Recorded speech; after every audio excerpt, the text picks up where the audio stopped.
আসসালামু আলাইকুম everyone, welcome to my channel whiz wonder. আজকে আমি আপনাদের মাঝে শেয়ার করব দারুণ মজার চিকেন স্টাফড বান। এখানে আমি 3 ধরনের বান তৈরি করে দেখাবো এবং প্রতিটি স্টেপ খুব সহজভাবে তুলে ধরার চেষ্টা করব। আর এই বানগুলো আমি চুলা এবং ওভেন উভয়তেই বেকড করে দেখাবো। তো চলুন শুরু করা যাক। এখানে আমি একটি বলে 4 কাপ ময়দা নিব।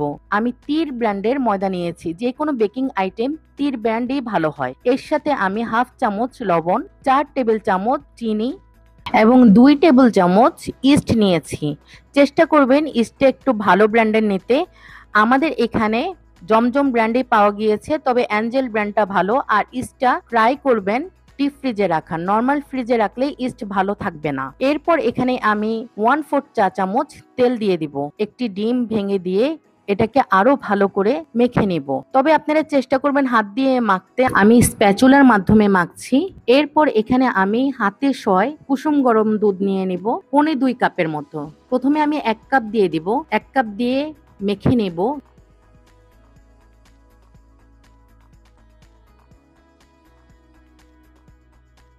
এরপর আমি আরো অল্প অল্প করে দুধ দিব এবং অল্প অল্প করে মাখতে থাকবো।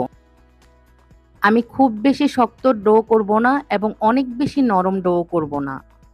শুধু একটু সফট ডো যাতে হয় সেই দিকে লক্ষ্য রাখতে হবে। আবার বেশি নরম ডো করে ফেলা যাবে না, তাহলে কিন্তু রেসিপিও আবার চেঞ্জ হয়ে যেতে পারে। এবার আমি হাতের সাহায্যে ভালো করে মাখতে থাকবো। এমন ভাবে মাখতে থাকবো যেন সফট একটা ডোতে পরিণত হয়। এবার এই ডোটাকে আমি কিচেন কাউন্টারে রেখে বাটার দিয়ে দিয়ে মাখতে থাকবো। তবে আমার বাটার দেওয়াটা স্কিপ হয়ে গিয়েছে। একটু লক্ষ্য করুন আমি কিভাবে টেনে টেনে মাখছি। এভাবেই কিন্তু 2 হাতের সাহায্যে ডোটাকে ভালোভাবে মাখতে হবে। এই ডোটা যত বেশি মাখবেন তত বেশি সফট হবে। এরপর এই ডোটাকে আবারও আমি বাটার দিয়ে, ডোটা যেন হার্ড না হয়ে যায়, আমি একটা বলের মধ্যে রেখে দিব।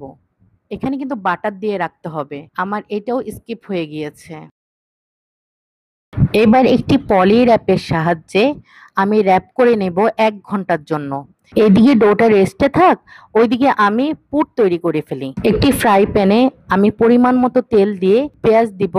এর সাথে আমি 2 চা চামচ আদা রসুনের পেস্ট দিয়ে দিব, সামান্য লবণ দিব এবং একটু হলুদ দিয়ে দিব। তবে আপনারা চেষ্টা করবেন মরিচের গুঁড়া দিতে। আমার কাছে মরিচের গুঁড়া ছিল না। আর এখানে আমি আগে থেকে মাংস সিদ্ধ করে রেখেছি আদা রসুন এবং লবণ দিয়ে, তাই এখানে আমি অল্প পরিমাণ আদা রসুন দিয়েছি।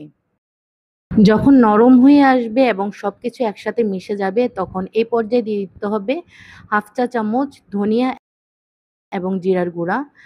আরও অ্যাড করে দিচ্ছি গরম মশলার গুঁড়া 1/2 চা চামচ। এবার আবারও মিশিয়ে নিচ্ছি। এগুলো যখন একসাথে আবারও মিশে যাবে এই পর্যায়ে দিয়ে দিতে হবে কাঁচামরিচ।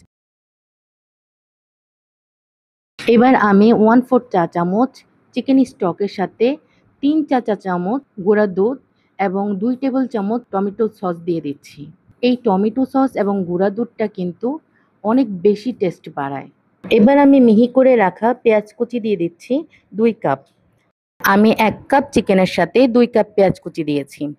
এবার আমি কর্নফ্লাওয়ার দিয়ে দিব 1 চা চামচ, একটু আঠালো ভাব আনার জন্য। আমি 1 চামচই দিয়েছি, আপনারা ইচ্ছা করলে আরো বেশি দিতে পারেন। কারণ এর আগে আমি গুঁড়া দুধ দিয়েছি, ওগুলোতেও অনেকখানি আঠা হয়ে গিয়েছে। আর আপনারা কর্নফ্লাওয়ারের পরিবর্তে ইচ্ছা করলে আটাও ব্যবহার করতে পারেন কিংবা ময়দা। এবার আমি ডোটাকে ভালো করে ময়ান করব বাতাসগুলো বের করার জন্য। এই ডোটা ফুলে ডাবল হয়ে গিয়েছে, সেজন্য আবারও আমি 1-1.5 মিনিটের মতো ময়ান করে নেব। এবার আমি ডোটাকে সমান ভাগে ভাগ করে নেব এবং ডোগুলোকে আমি একটি কিচেন স্কেলের মাধ্যমে মেপে নেব যাতে ডোগুলো সমান থাকে। প্রতিটি ডো আমার এখানে এসেছে 90 থেকে 95 গ্রাম। এবার আমি একটি ডো নিয়ে একে হাতের সাহায্যে মথে গোল রাউন্ড করে বেলনির মাধ্যমে বেলে নেব লম্বাটে আকার করে, এবং একটি পিজা কাটারের মাধ্যমে প্রথমে আমি এটাকে কেটে নেব। সমানভাবে কাটতে হবে, যেভাবে ভিডিওতে দেখানো হচ্ছে ঠিক ওইভাবে। এবার আমি এখানে 2 টেবিল চামচ চিকেন পুর দিয়ে দিচ্ছি এবং আগে থেকে গ্রেট করে রাখা চিজও দিয়ে দিব। আপনারা চাইলে স্কিপ করতে পারেন, কিন্তু আমি এখানে চিজ দিব, আমার বাসার সবাই চিজ পছন্দ করে। চিজটা অপশনাল, চাইলে নাও দিতে পারেন। এবার চিকেন এবং চিজ দেওয়া হয়ে গেলে এটাকে আমি পেঁচিয়ে স্টাফ বানের আকার দিব, ঠিক ভিডিওতে যেভাবে দেখানো হয়েছে। একটু লক্ষ্য করুন আমি কিভাবে পেঁচাচ্ছি। আসলে এটা বলে বোঝানো যাবে না, ভিডিওতে দেখিয়ে বুঝতে হবে। এবার এই বানগুলো যেন সমপরিমাণ থাকে, মানে সমান থাকে, একটি ব্রেড লাইনারের মাধ্যমে আমি এটাকে এই মোল্ডের মধ্যে রেখে দিচ্ছি। এগুলো আপনারা অনায়াসে ডিএনসিসি মার্কেটে পেয়ে যাবেন। এবার আরেকটি ডো নিয়ে আমি এটাকে একটু মথে হাতের মাধ্যমে গোল রুটির মতো করে নিয়েছি। আপনারা চাইলে বেলুনের মাধ্যমেও বেলতে পারেন। তারপর এর মধ্যে আবারও আমি চিকেন পুর দিয়ে একে একেবারে গোল বনের মতো করে নিয়েছি, মানে চিকেন বন আর কি। এবার এটাকেও আমি রাউন্ড একটা ব্রেড লাইনারের মধ্যে রেখে দিব। এবার আমি চলে যাব সানফ্লাওয়ার বানে। এখানে আমি ২টা রুটি বেলে নিয়েছি। এর মাঝখানে আমি চিকেন পুর দিয়েছি, আবার সাইড দিয়েও চিকেন পুর দিয়েছি ১ ইঞ্চি পরিমাণ ফাঁকা রেখে। এবার আরেকটা রুটির মাধ্যমে আমি কাভার করে নেব এবং আঙুলের মাধ্যমে ট্যাপ করে করে ২টা রুটিকে একসাথে মিলিয়ে নেব। এবার গোল কিছু মুখা দিয়ে এর মাঝখানে রেখে একটু চাপ দিয়ে রাউন্ড শেপ করে নেব।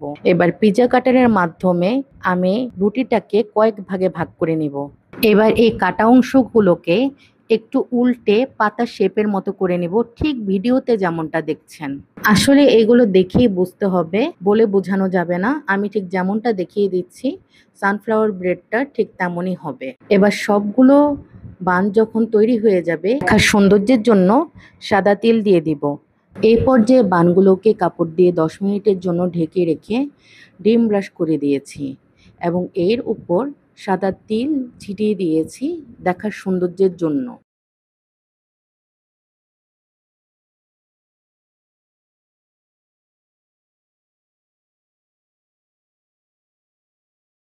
এবার ১৭০ ডিগ্রি প্রিহিটেড ওভেনে মিডল র্যাকে রেখে ২০ মিনিটের জন্য বেকড করে নেব। আর ওইদিকে আগে থেকেই ১০ মিনিটের জন্য গরম করে রাখা হাঁড়িতে আমি এই বানগুলো দিয়ে দিব। মোলটা হাঁড়িতে বসিয়ে ঢাকনা দিয়ে দিতে হবে এবং চুলার আঁচ একেবারে লোতে রাখতে হবে, যাতে বানগুলো কিছুতেই পুড়ে না যায়। এই বানগুলো হতে আমার ৩০ মিনিটের মতো লেগেছে। আর চুলা এবং ওভেন দুইটাতেই সমানভাবে কালার এসেছে। কোনোটা দেখিয়ে বোঝা যাচ্ছে না কোনটা চুলার কোনটা ওভেনের। আমি একটা ভেঙে দেখিয়ে দিচ্ছি। তো আমি আশা করছি আমার আজকের রেসিপিটিও আপনাদের অনেক বেশি ভালো লেগেছে। যদি ভালো লেগে থাকে প্লিজ লাইক, কমেন্ট এবং শেয়ার করে আমাদের পাশেই থাকবেন এবং সাবস্ক্রাইব করতে ভুলবেন না। সবাই অনেক বেশি ভালো থাকবেন। ধন্যবাদ।